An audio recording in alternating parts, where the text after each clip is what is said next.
சைஸாக தான் இருக்குது. நல்லா இருக்கும் வறுத்து சாப்பிட்டா. ஒரு 10 உழுவ இருந்தாச்சுக்கா, மிளகா கிள்ளி சாம்பார் வச்சுட்டு சூப்பராக இருக்கும். உள்ள செம்ம டேஸ்ட்டாக இருக்கும்.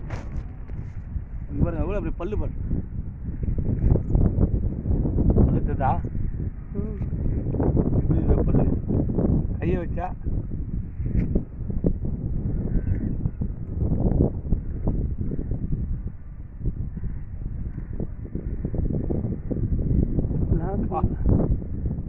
உள்ள வரைக்கும் முடிக்கலாம்.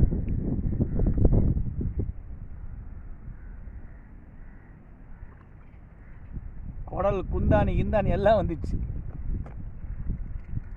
அருமையான உழுவை. உழ மாட்டேன், நான் சாப்பிடுவேன்.